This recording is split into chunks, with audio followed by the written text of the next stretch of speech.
20입니다. 오늘은 뉴스를 보여드리도록 하겠습니다. 남성은 시험실 뒤에서 소변용 봉투에 용변을 보고 여성은 우산 같은 가림막을 친 뒤 역시 시험실 뒤에서 용변을 보도록 조치한다고 나와 있습니다. 수원시 인권센터가 이 항목이 응시자들의 인권을 침해한다며 지난해 7월 제도 개선을 권고했습니다. 시험의 공정성은 개개인의 인권이 보호되는 범위 안에서 유지가 돼야 된다. 저는 그렇게 생각합니다. 하지만 상황은 크게 바뀌지 않았습니다. 올해 치러진 시험 감독관 근무 요령을 살펴보면 남녀 구분만 없어졌을 뿐 개선 조치는 취해지지 않았습니다. 시험의 공정성 유지와 방해받지 않고 시험을 치를 수 있도록 하는 괴물이다! 권리이기 때문에 화장실 허용에 대해서는 굉장히 신중하게 접근하고 있습니다. 네가 우리의 가갈이 됐어? 당사자인 공무원 준비생들의 의견은 동일합니다.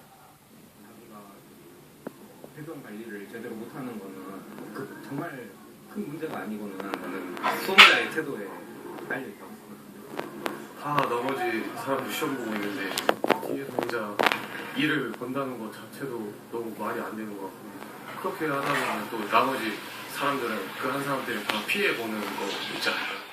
정부는 수험생들의 의견을 받아 제도 개선을 검토해 보겠다고 밝혔습니다. SBS 소환욱입니다.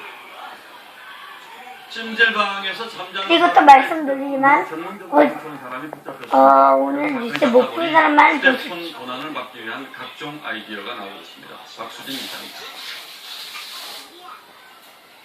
서울의 한 대형 찜질방. 한 남성이 팔을 뻗어 왼쪽 옆배를 엄마 지금 몇 시 몇 분이야? 훌쩍하더니 이번엔 몇 시 몇 분이야? 휴대전화를 몰래 가져갑니다. 방에 섞인 피해자가 벌벅거리며 휴대전화를 잡고 훔친 남성의 주변도 살펴보지만 이 남성은 자는 척하며 꼼짝도 하지 않습니다. 50살 김모 씨는 이런 수법으로 이 찜질방에서만 2달 동안 고급 스마트폰 6대를 훔쳤습니다. 사람이 오늘 8시에 들어가서 새벽 시간까지 기다렸다가 손님들이 수면 취하고 있는 상태에서 범행을 저지르는 병이 끊이지 않고 발생되고 있는 그런 현실입니다. 이 때문에 세계적으로 유례가 없는 백세미 사육을 전면 금지시켜야 한다는 주장이 나오고 있습니다. 하지만 시장이 이미 형성된 만큼 가격이 좀 오르더라도 정부가 방역 절차를 종계 수준으로 끌어올리는 등 백세미 사육을 양성화해야 한다는 목소리도 만만치 않습니다. SBS 표현입니다. 역발상 마케팅이라고 오늘 좀 춥네요. 냉장고를 털고 열대지방 사람들에게 점포를 파는 식인데 지금 우리 식품업계에서 이런 역발상 마케팅 경쟁이 치열하다고 합니다. 김용태 기자가 취재했습니다. 냄새만 맡으면 누구나 한 젓가락 생각나는 라면. 지난해 우리 국민이 먹은 라면은 무려 32억 개로 한 사람당 평균 76개씩 먹었습니다. 그런데 아침엔 별로 인기가 없습니다. 언제 먹느냐는 질문에 평일 아침이라고 답한 사람은 100명 중 1명에 불과했습니다. 일어나자마자 맵고 짠 거 먹고 싶은 생각은 안 드니까. 이런 점을 거꾸로 공략한 게 아침용 용기 라면입니다. 시원한 콩나물과 북어로 하얀 국물을 내고 식사 대용으로 손색 없도록 면을 쌀국수 형태로 만들었습니다. 아침 점심엔 커피를 달고 살아도 늦은 저녁엔 잠 안 올 거와 안 마시는 사람들이 많습니다. 디카페인 커피는 이 소비층에 주목했습니다. 카페인을 90% 이상 제거한 커피로 매출이 1년 만에 2배로 뛰었습니다. 기존 커피에 비해서 부담감이 좀 덜한데 카페인이 없기 때문에 그 카페인은 가끔 마시는 것 같아요. 점심 장사 위주였던 편의점 도시락은 최근 저녁에도 많이 팔립니다. 저녁 밥상답게 또 술안주로도 어울리게 푸짐하게 만든 덕분입니다. 주력 시간대 경쟁력을 유지하면서 휴양 시간대 매출을 늘리는 건 이제 업체들의 생존. 대구의 매일신문 백지 나옵니다. 백지. 잠깐 기다려보세요. 자, 곤지리에서는 새누리당 인방정원까지 비판에 자세했습니다. 결국 경북구 주민들이 그야말로 신망과 분노, 허탈감. 장관이 지난 9시에 끝내도록 하겠습니다. 논란에 기름을 부었습니다.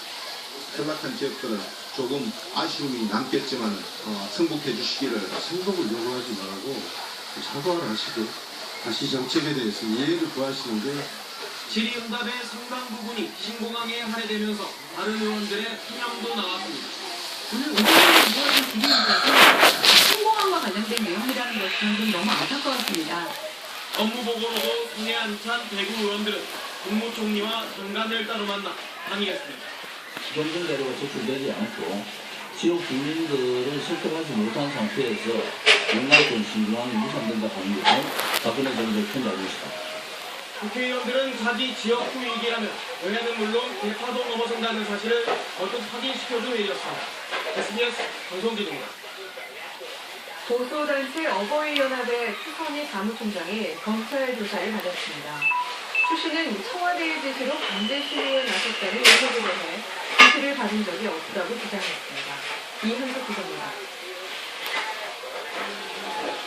국가 교과서 국정화 논란을 비롯해 보수와 진보 진영 사이 첨예하게 의견이 갈라진 초반의 집회 현장에는 대한민국 어버이연합이 있었습니다.